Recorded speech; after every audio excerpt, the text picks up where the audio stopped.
Welcome to Fly Nubian Money, where we help you master your mindset and maximize your money.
Yeah, keep it going. Hey, listen, I love our intro. I love it. I just be over here jamming. I know that they be looking at me crazy in the background.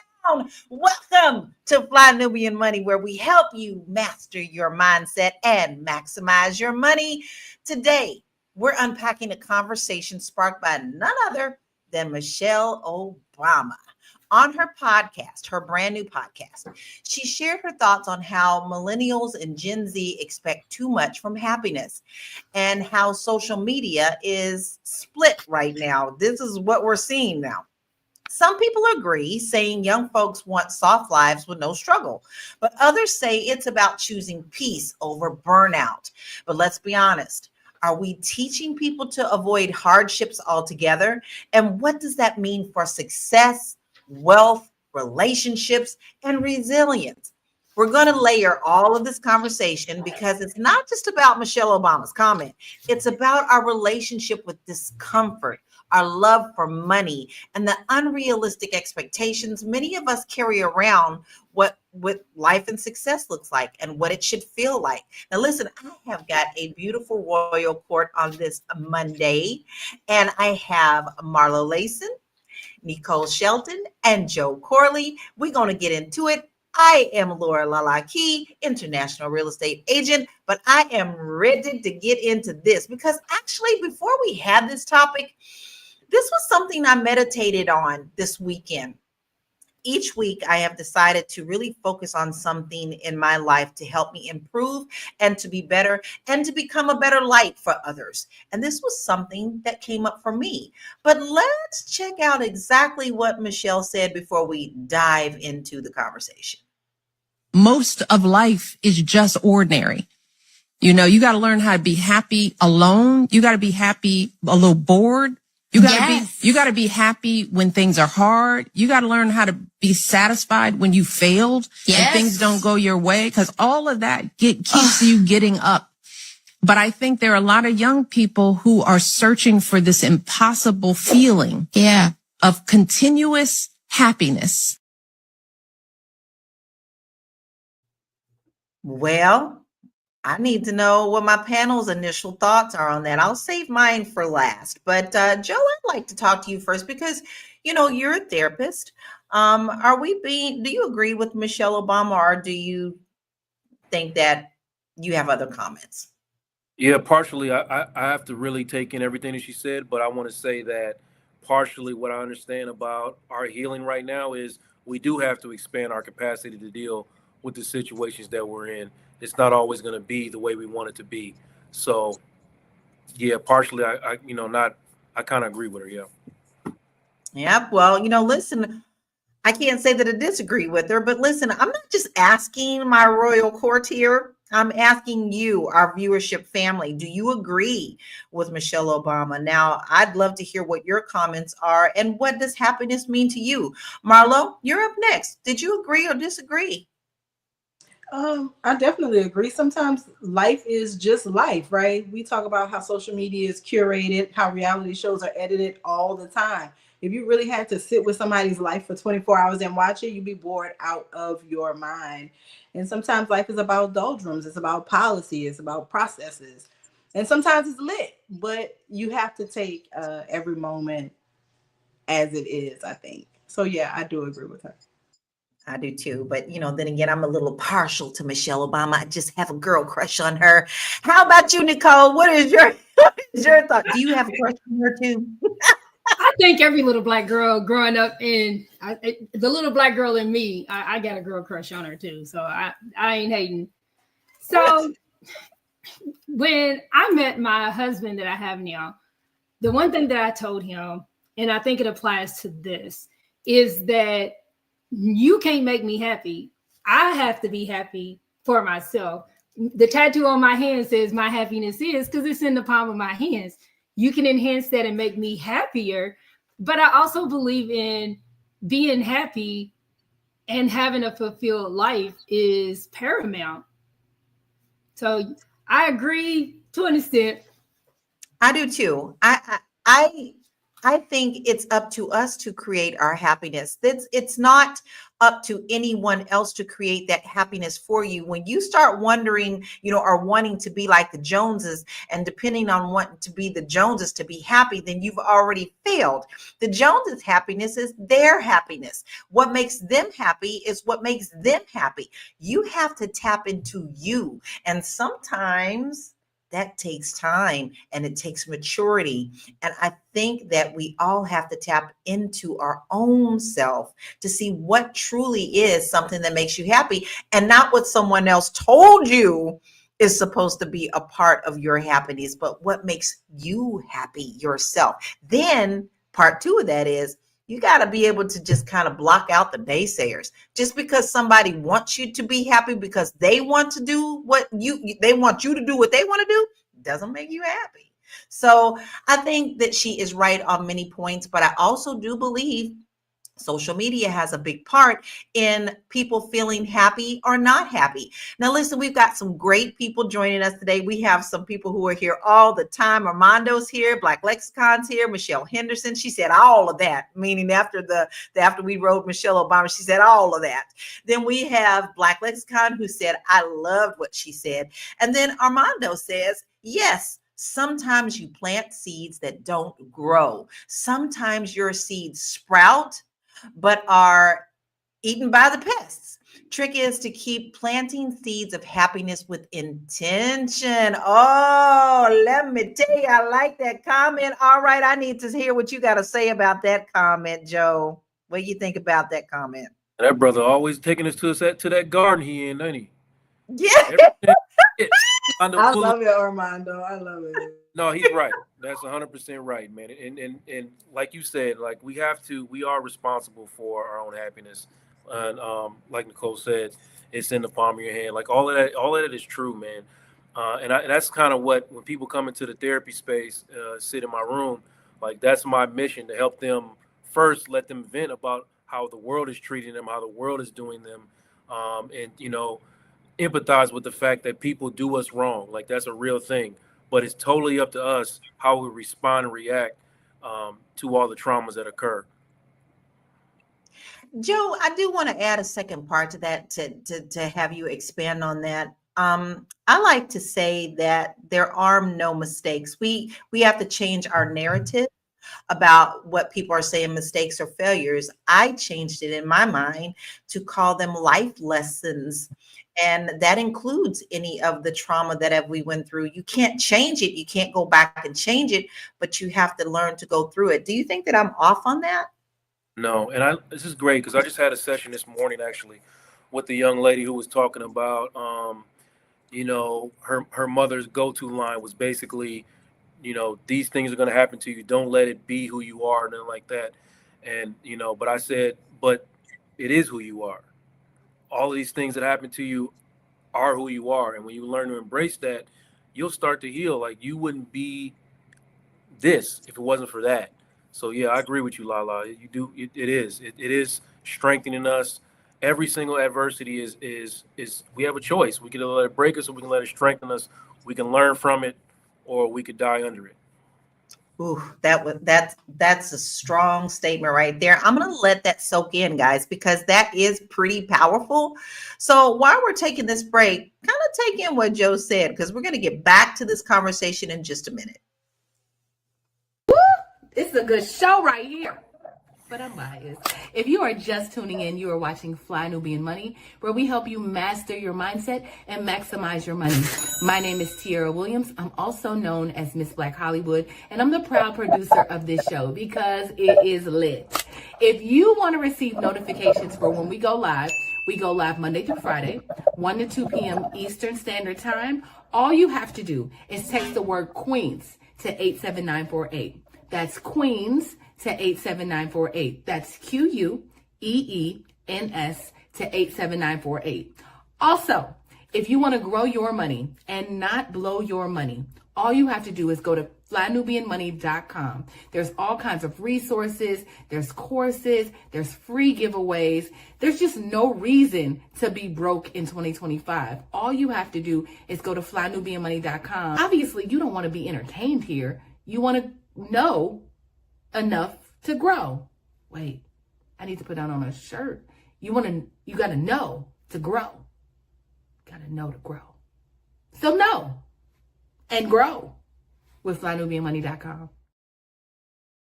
Know and grow. That is our slogan. Know and grow. You need to make sure that you get in and get those free resources to help up and strengthen your financial households.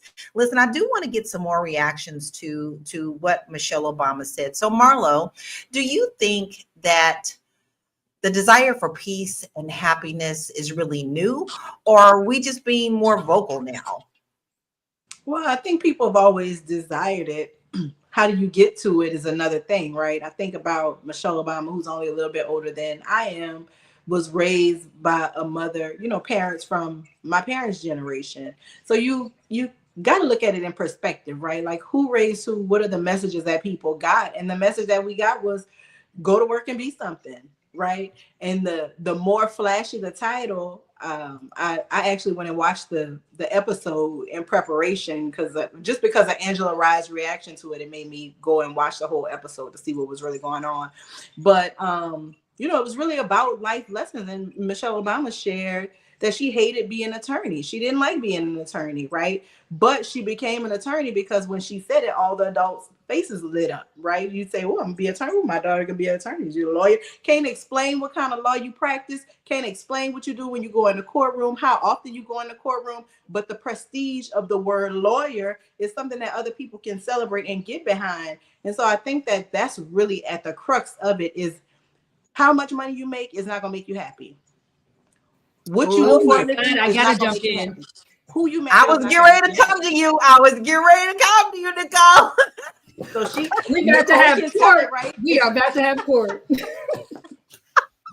I'm sorry, we didn't keep up with talking tomorrow. Go ahead. How do you find your happy? How do you find your happy, and how you define happiness for yourself? I think that's what our generation started to discover, is that it's not about what we tell the elders we're going to be, it's what fulfills us and what we get up in the morning and we're not like, oh, I can't believe I gotta go over here again, right? You want to get up with joy and peace and be willing to go be of service to people. So I think that that's what, to me, the secret sauce of happiness involved. Such golden nuggets in that. Nicole, I'm gonna let you run with this. What's your thoughts? You have thoughts fly. So host. So about being a lawyer. Coming from being a Black woman lawyer, let me tell you the 100% truth. And I told somebody this the other day because I actually help professional women, especially attorneys that are Black women, to escape that, to free themselves and know that you can do something different. You don't have to be in the courtroom, but you can still be an attorney.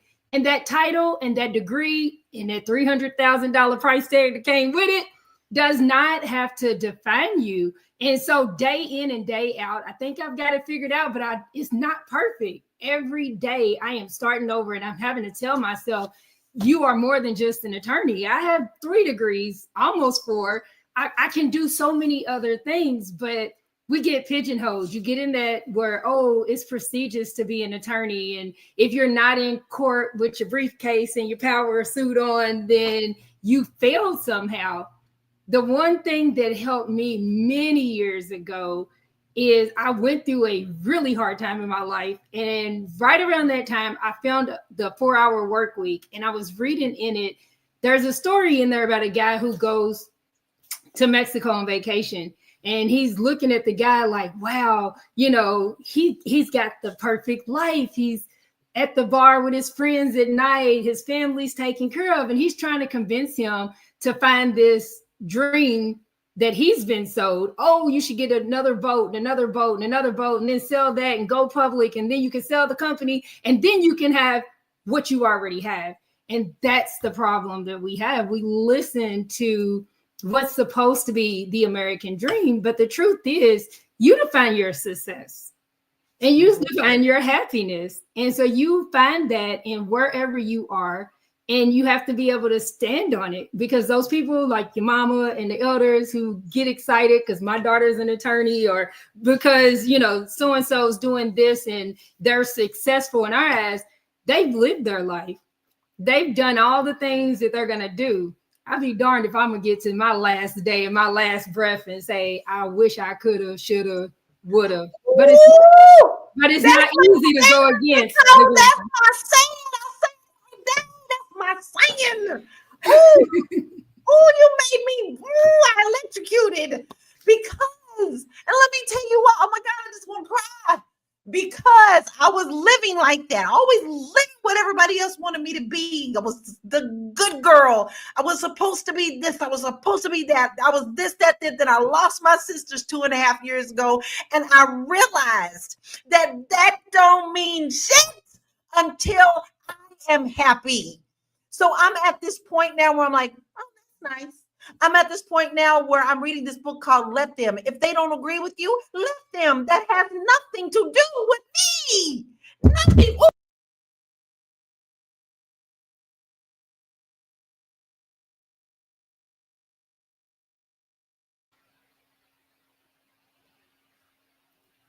Lala, we're missing you knocked the mic. I'll say this while you're putting it back on. It really isn't easy to break through that. And it really, to my queens and my kings that are listening, take today and then just visualize, if nobody knew, if you didn't have to show face for anybody, what truly would make you smile? Where would you live? What would you be doing? What's your career look like? How does it feel? How does it smell? And just really get to thinking through that. And by the end of the day, I challenge you to write that statement out and give yourself the permission. I just did a speech on permission granted. Give yourself the permission to figure it out, and you can fail your way through it because you're not going to get it on the first time. And what makes you happy at 20 may not be what makes you happy at 40, 50, or 60. Not for me. Can y'all hear me now? Yay! No, you see what you did to Tyler? I swear I had an electric bolt through me. But listen, she's not just talking. Like, I think all of us here on the panel, we're at a certain age where we have learned this. But she is talking about some of the younger generations, the Z's and those. So, you know, and it created a reaction which shocked me and surprised me. So let's look at the video with some of the reactions to what she said and how they saw it. Do you feel like Gen Z and millennials are expecting too much out of life? I hate to say it. It sounds, you should always expect the most out of life. And you should always try to search for happiness. So I love Michelle Obama. I love her to death. But I think that I like their perspective on life. They always are looking to find joy. If you listen to a lot of Gen Z and millennials, they have vacations. They look for happiness in the midst of working. When a lot of us keep our head down the whole way and just work. So I like their mindset. Yeah, I don't see nothing wrong with wanting a good life. Yeah, I mean, I agree with the first lady, though. I think we have sometimes unrealistic expectations, and it creates a level of disappointment because for our generation and the generations behind us, they get on their phone and all they see is somebody living their happiness. Mm-hmm. And life is not that for real. Mm-hmm. You got to be able to go up and down. And we have so many kids who are like, I'm depressed, I'm sad, and y'all ain't been through nothing. Mm-hmm. Okay. Those was some strong things. Now, Joe, your face is saying a lot. I need to know what your thoughts are on her reaction, please. You know what? It's hard for me to argue with that. You know what I mean? Like somebody who sits with teens and adolescents going through depression and struggling. You know, a lot of it is them looking at comparison. Comparison is putting them in a lot of these depressions. Comparison is putting them in a lot of these struggles and anxieties. So I mean, I can't argue with what she said, honestly. I can't either. And the reason I say that is a lot of these, I've seen both sides. I used to be the community manager for a live streaming platform in California, and they chose me because I was doing extremely well on Periscope when that was around. And for those of you who don't know who that was Twitter's live streaming platform long before Musk got a hold of it. And they found me to help with their community. But I did find a lot of those kids, they just assumed that their happiness was tied to these live streams and sharing things that they thought would bring them happiness, only to have them come to me and share the fact of their depression and their upset that wasn't fulfilling their life. So Marlo, do you think that social media has a lot to do with how this generation is feeling about being happy or successful? You know, as digitally inclined as I am, it absolutely is a gift and it's a curse because, you know, it is curated. And I've shared that I've had to have these conversations with my kids. I have a son who'll be 30. I have a daughter who is 20. She'll be 24. And then I have a 14-year-old who will be 15 in a few weeks. And I've had different variations of the same conversation with them about how this is curated. This is only this is a highlight reel, right? You watching nonstop Sports Center, you're just seeing dunks and 3-point shots and good defense. Every now and then you see a blooper, but for the most part, you see in the shiny parts, right? And so you have to remember in your mind that there are people seeking validation through these means, and that they have been taught through algorithms, through what makes money, and through the words of elders that it don't matter how you get on, long as you get on. And so with that is a recipe for people to be people who don't know themselves to get pigeonholed into a character that they created on social media. That's how they eat. That's what is giving them a lifestyle that they can afford, that they love. And then they get to 23. I'm not who I was at 16. You get to 28. I'm not who I was at 25. You're constantly learning who you are. So yeah, everybody got to have grace for themselves and understand that we live in a time of living out loud. But at the same time, knowing yourself will prevent you from smothering under the weight of likes and comments and negativity because it's coming, right? But it is very difficult, and you got to talk to the youngins and teach them, not just back in my day. No, you got to make a real connection with young people so that they can understand that these 15-minute snippets, 2-minute snippets, edits together of a very long day into 2 minutes is not reality. And as long as they have a grasp on reality, they'll be fine. They're gonna be depressed. My kids be sad. They be in their feelings, but I always snap them out of it because they do realize and remember that this stuff is all fake. It's all somebody's imagination being brought forward, right?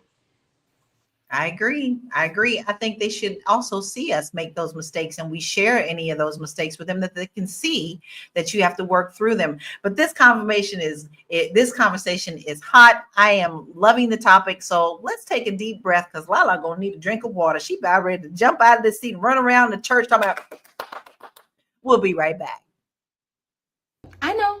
You're busy, you got things to do, and you can't take us on the go with you every single day. Good news for you. We are now on Spotify. So if you can't watch us, now you can listen to us on Spotify.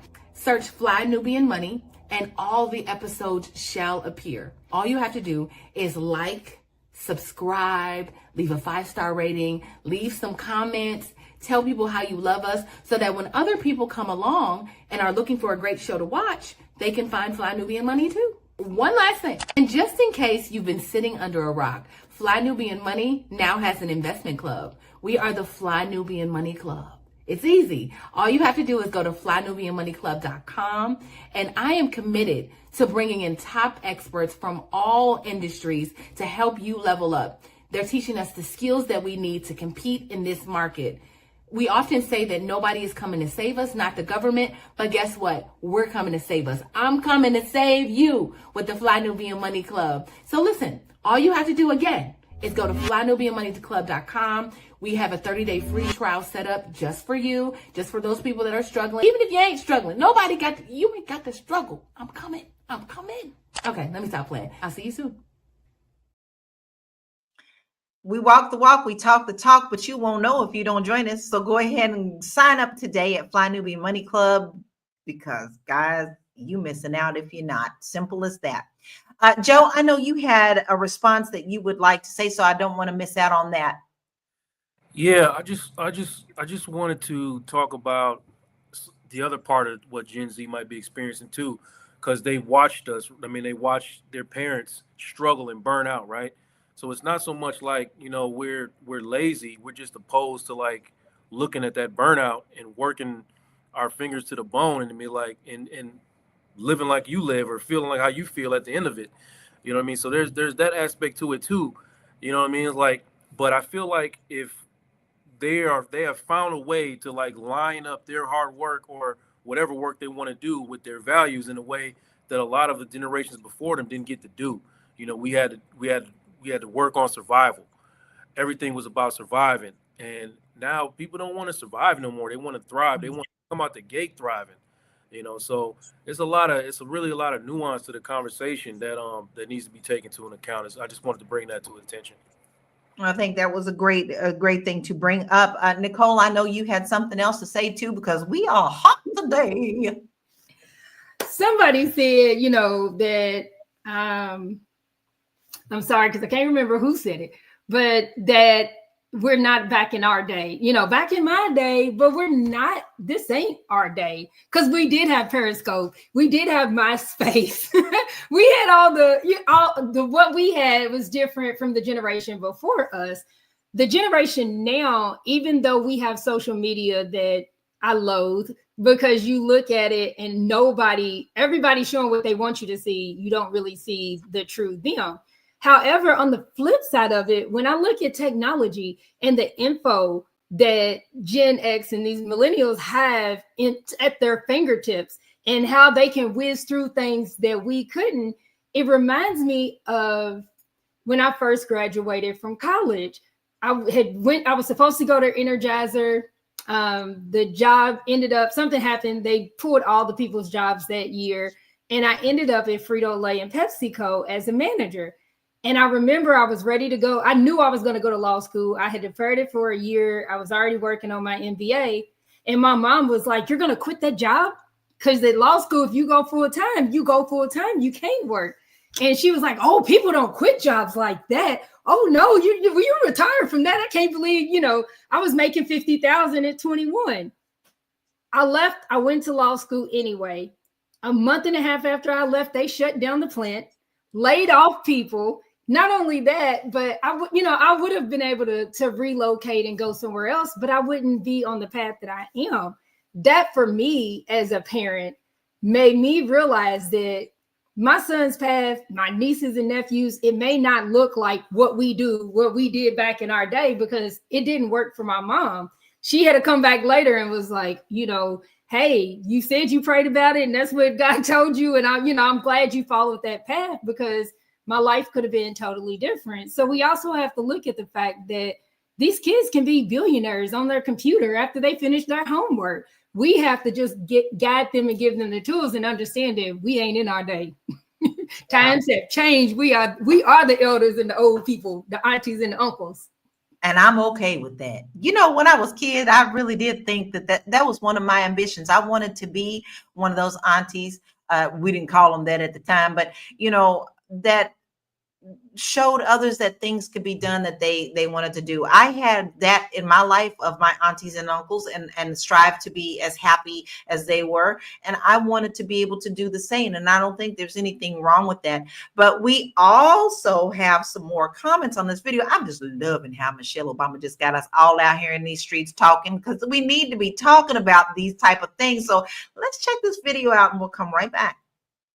I do know that dealing with young people, a lot of times one of the things that's causing so much depression, people feeling suicidal, people feeling like, they just can't handle life, is because their expectations are unrealistic. There are going to be moments in life when things are not going to be the best. You won't be the happiest. Sometimes you will feel lonely. You will feel overworked and whatever else, especially if you are working on a goal that is one that requires you to be in your personal bag. It's really hard. It's not easy. And yes, you should vacation and do all the things that you mentioned, because that does make it better. But there are moments when you might not even be able to do all of that. And you really have to be able to balance accepting that everything is not always going to be a good time. I have to agree with her with that. And so let's kind of get into a little bit of the mindset and the work ethic of these generations that we are talking about today. Joe, do you think that the soft life culture is dangerous for ambition? Yeah, because you have to understand the work that comes behind it. Like, you can live a soft life, but you have to work for it. Well, most people have to work for it. Otherwise, the cost of a soft life without work is high. It's very, very high. So like I was just saying a minute ago, when you are in alignment with your values and who you actually want to be, your hard work will feel rewarding, and you will feel like you are thriving, and you'll feel like the soft life, because you'll never feel the burnout of what I'm saying, doing what you actually are purposed to do. When you're in alignment with your purpose and your own values, every day you're walking when you're on authenticity, it doesn't feel like burnout. You said that's something that is very powerful. It doesn't feel like burnout. I feel like you're walking, that you're walking in your life purpose with that. So Marlo, are we raising a generation that just gives up too easily? I mean, I hate to say we, because some parents are not, right? Some parents are instilling that kind of go-getter work ethic. But I think that they are, allowing rest, right?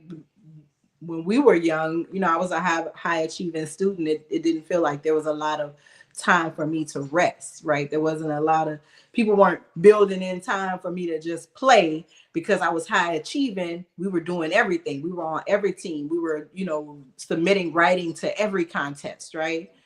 And so I think now I can speak for myself as a parent. I definitely allow my children to have more space, and we weren't achieving to achieve because we could. If they wanted to, we gonna go, right? If they're passionate about it. But I was intentional about not pushing my children for my dreams, right? Or from the things I didn't achieve in life. I didn't put that on them intentionally.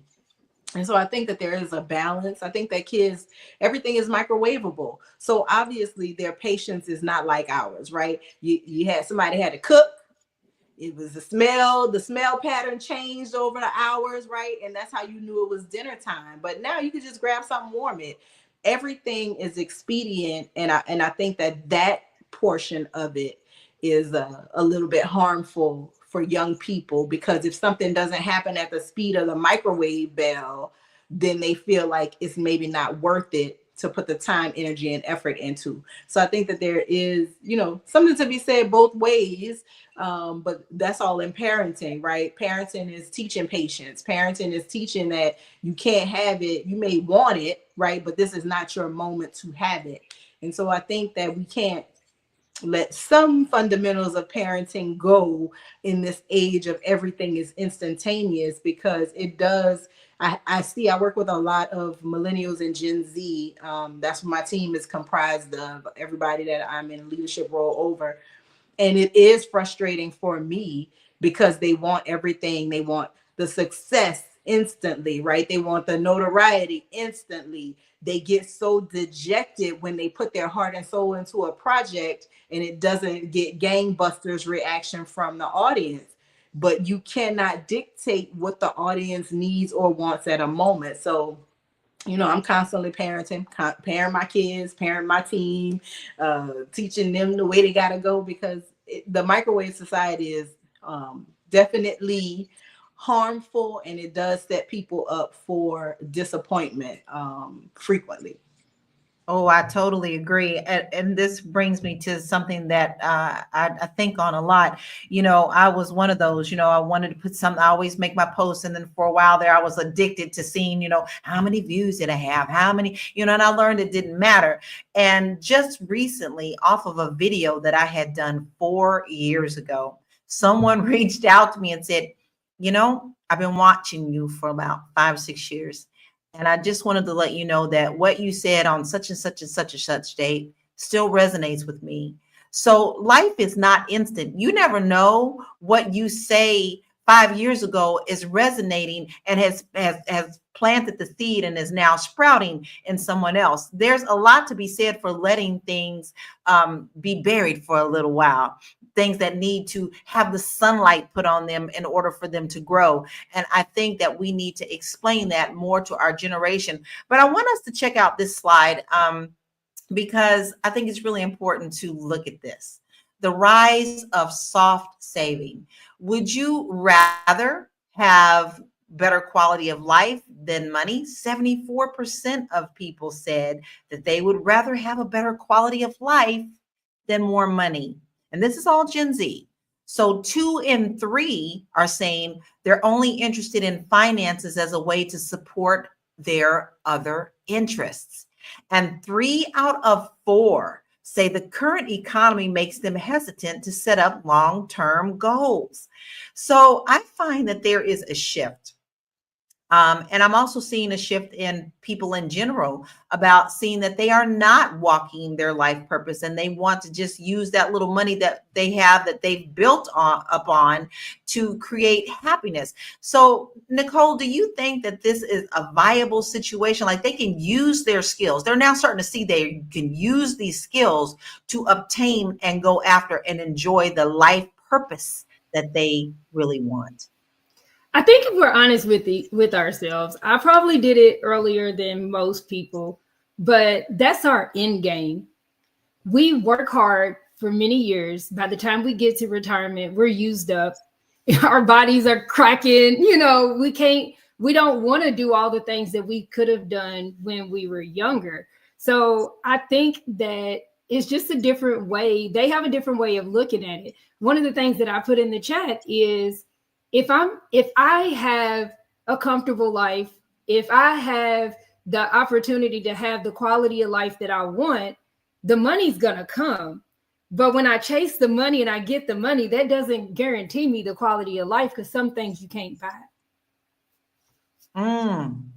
Ooh, that just, there is another moment of me running up and down the church out. Listen, y'all, but we want to also hear what you're saying. We are here talking with you, not at you. And so I want to know from our viewership family, what drives you? What motivates you in your life? Are you still listening to what other people are saying or living a life that's making you unhappy? Or have you now turned yourself into a different path and saying, you know what? I really don't know how much longer I have. And I'm going to forage forward on what I know that will make me happy in my life. I'm really excited to hear what you have to say and to tell us, because we honor that. This is a safe place for you. So put those in the comments, and we're going to take a break and we'll be right back. Are you a Black business owner looking to expand your reach? Well, has Fly Nubian Money got good news for you? We are building a Black business directory to connect you with customers who need your services. And here is the best part. It is absolutely free.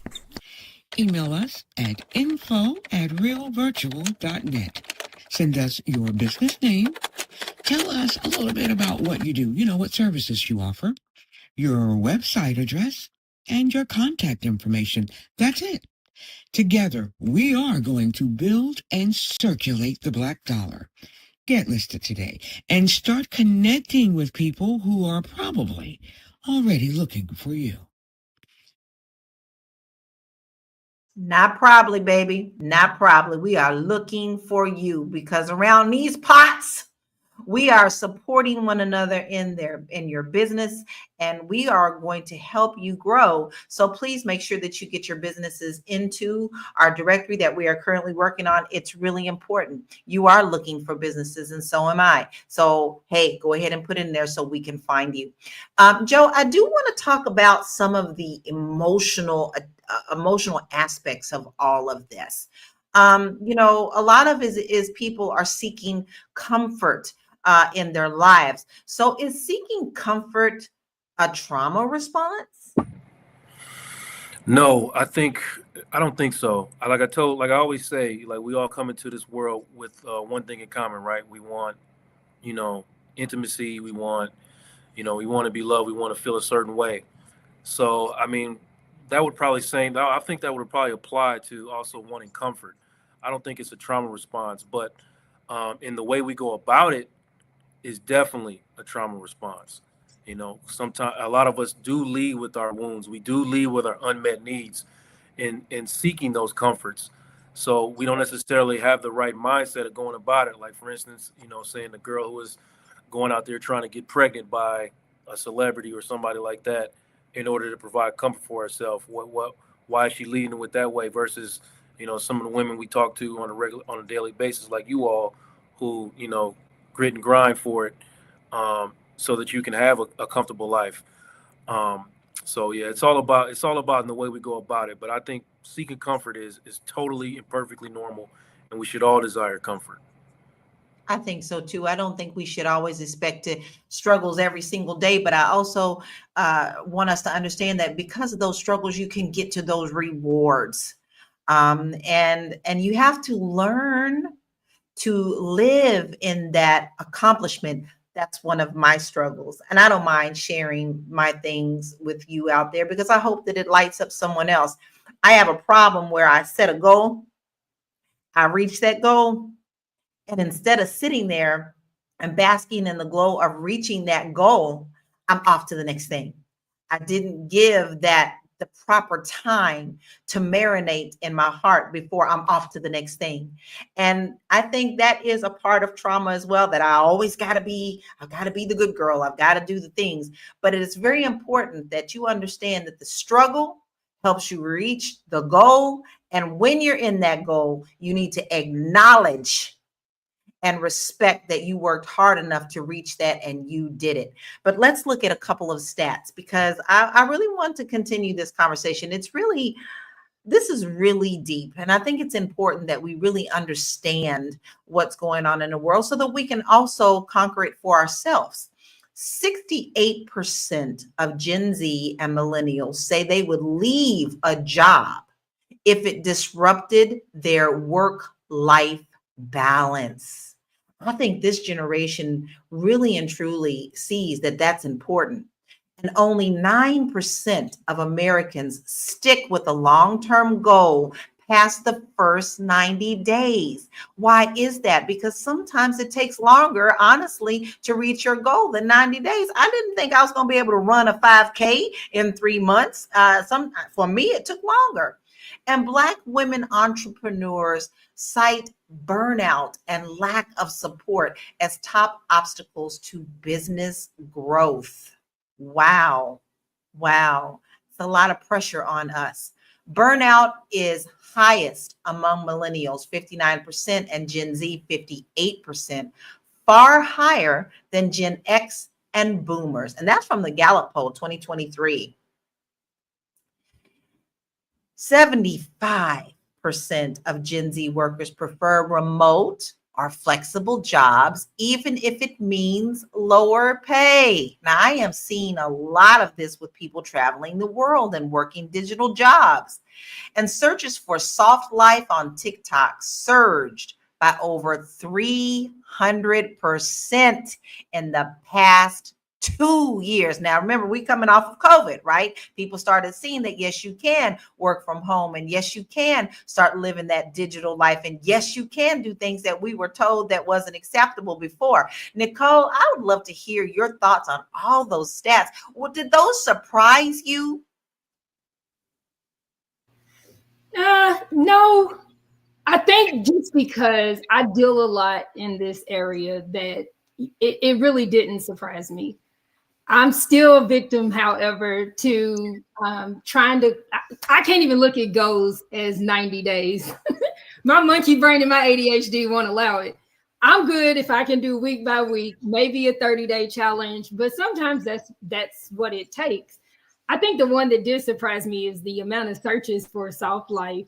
Because that I didn't realize. I didn't realize that so many people are actually really searching that out. I know that as I'm dealing with my clients and I'm talking with people in the circles that I am, it's being discussed. And I think COVID changed a lot of that. In 2010, I moved to Florida, but practiced in Kentucky. And people told me, oh, you can't do that. That's improper. And now here I am helping people to do the exact same thing. And nobody thinks twice about working from home or, working remotely. And so I think I'm surprised of the number of people who are searching it, but it makes sense. All of those stats, they make sense. I agree with you. C. White said it's about image too, how they want to be seen. And Elaine says, yep, no job is worth your life. And of course, our beautiful Dr. Vibe, who always supports us too. We love you, Dr. Vibe. We need to remember to celebrate our wins, no matter how small or how big they are. Listen, we did touch upon the responses, but this response was the last one I chose for us to tackle because I think it's an important part of the conversation as well. And maybe our expectations from what our leaders are what many people consider our leaders should be doing with their time. So let's check out this video and let's talk about it. You want to know how I feel about this for real? I feel like I need Michelle Obama and Barack Obama to be talking about something else. I really do. Like I hate the overgeneralizations around what our young people are and are not doing. I love them so much. I think that they are such great historical figures in our country, and I'm actually super disappointed with the ways that they're not engaging with what's going on right now. I'm grateful that President Obama said something about the Wisconsin Supreme Court election, but there was a voter ID ballot on the initiative that now makes photo identification required in state elections, and now it can't be challenged because it is a constitutional amendment in the state. And so what I really want from the Obamas is the same thing that required us to consider hope and change. I need for them to realize that we are in a crisis. You want to know? Okay, I do want to dig into that. So we're going to just shift gears just a little bit because this is still an important part of this conversation. We're always saying that we want to uplift one another. We always want to, be the light. And I want to kind of get into this whole new thing. You know, the 92%, if you don't know what the 92% it is, those of us who have said, you know what, we have voted and we have marched and we have done things that we were supposed to do, and the rest of the world, you didn't want to listen to us. So we sitting down and we kicking up our feet and we going to let you do it. Okay. And I am one of those. You want to march? We did that, done that, have fun. And they did that this past weekend.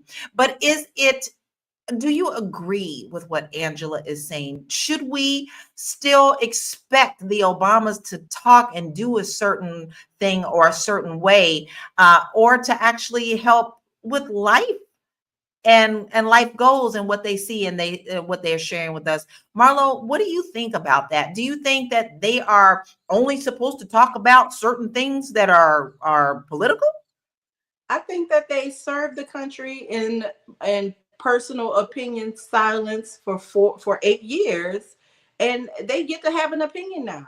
They get to talk. They have daughters that fall into the millennial and Gen Z age range, so they're not talking about stuff that don't have nothing to do with them. They're talking about, and it's not them, right? Angela Rye obviously didn't watch this because it's Michelle and her brother Craig's show.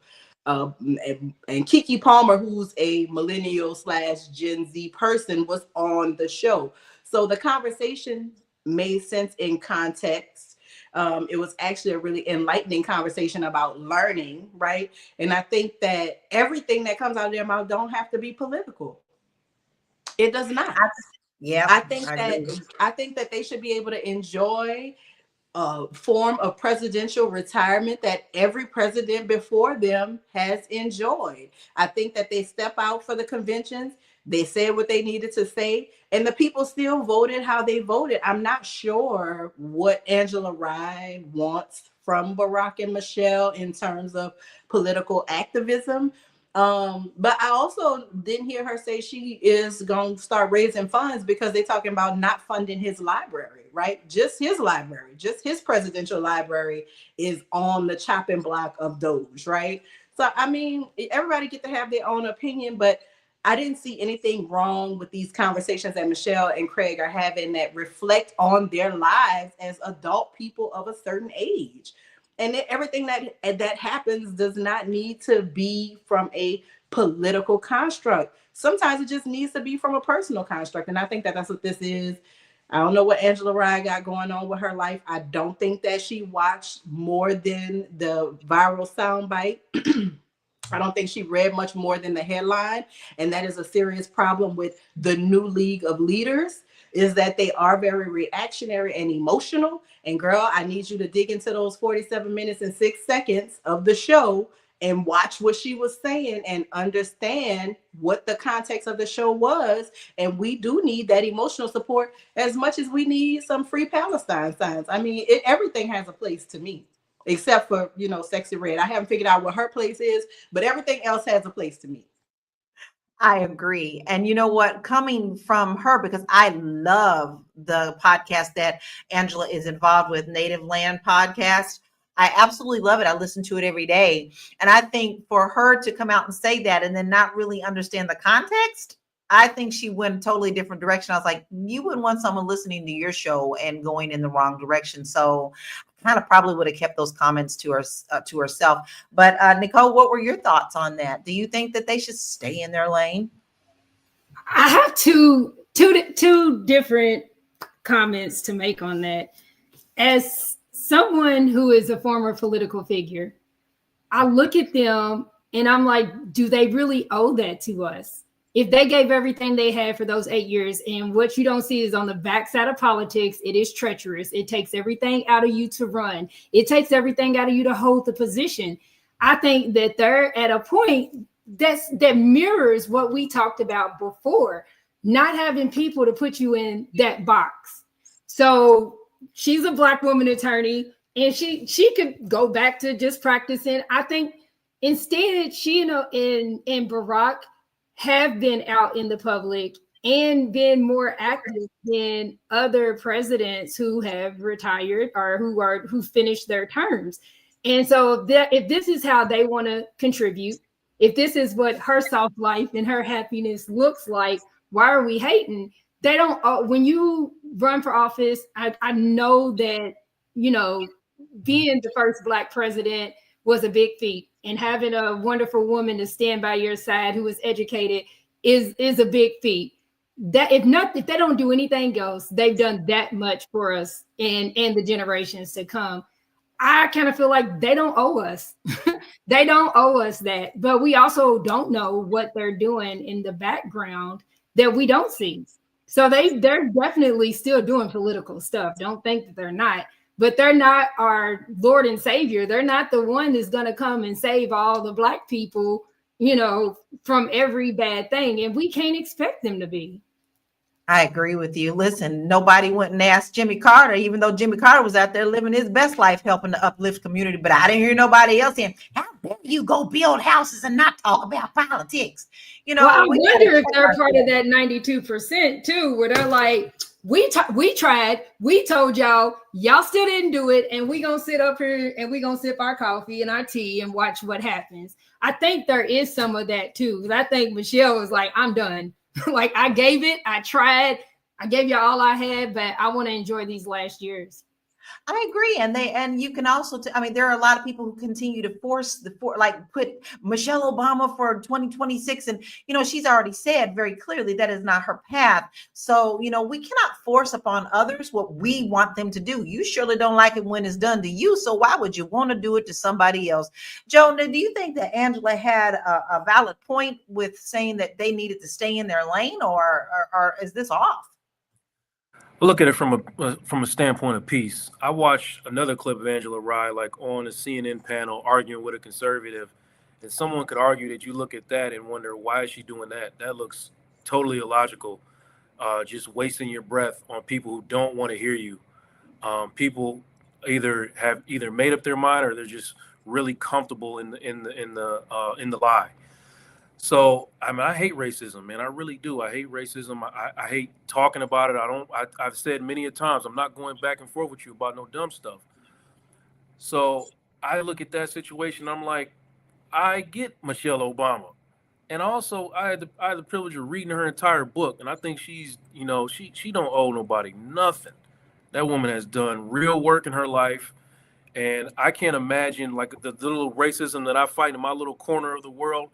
I ain't never put my life on the line for it. So I can't argue with somebody who's sacrificed as much as Michelle Obama has about what she should and should not be talking about. You can't logically look at her situation and imagine that you have any idea what she has experienced over the last 15 or however many 16 many years that she's been dealing with this nonsense, and she didn't even ask for it. If you read her book, you know she wasn't even really all the way down with the whole running in the first place. She just did what she had to do and stood on business the entire. Ain't no way in hell I'm finna tell Michelle Obama what she should and should not be talking about. No, thank you. Thank you. I agree. I agree with everybody who just had something to say. All of that plus more, ditto infinity. We have had such a beautiful show today. I hope that it lit you up like it lit me up, and it helps you to reflect on your life and what makes you happy, and be able to celebrate your wins. But it's time to start winding it down a little bit. And we'd love to hear your final comments, family out there too. Okay, so make sure you put those in the comments. So let's start with you, Nicole. What are your final thoughts on this, and where can we find you? Again, my number one thing that I would say is go find your happiness. It's not going to be found in your pocket, what somebody else is doing and who somebody else says that you should be or what you should be doing. So again, I challenge you all to really, really think about that today and write it down. Think on it, write it down, you know, put it on your vision board, put it on the refrigerator, whatever you have to do, because life is too short to not live it fully. So I am Nicole Shelton, formerly Nicole Compton. So all of my branding is still in Nicole Compton. You can find me at NicoleCompton.com, and most of my social media is Nicole Compton.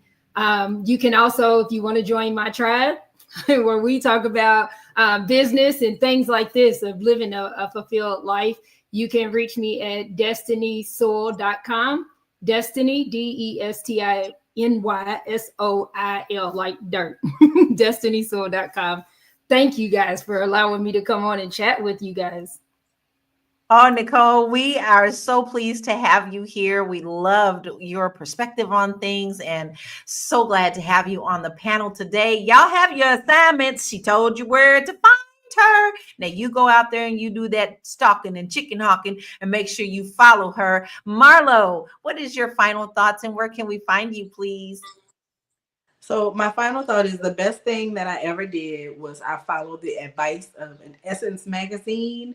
I was an older student. I was in line ready to register, and this Essence magazine was saying you don't want to study and base your career on something that you don't love. Make sure your passion is at the center of whatever it is you're doing.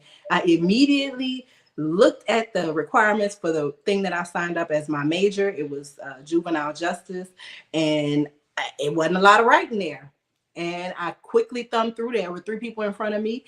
I found something that had writing in it, and lo and behold, it was television, which I've been curious about my entire life. I always watched the credits as intensely as I watched what was going on in the scripted part of the show.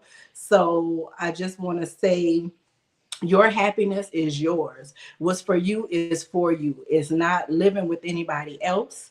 It does not matter what people say. People are like, girl, what you mean you're going to school to watch TV? I couldn't explain it to people what it meant to go to school and get a TV production of mass communications degree.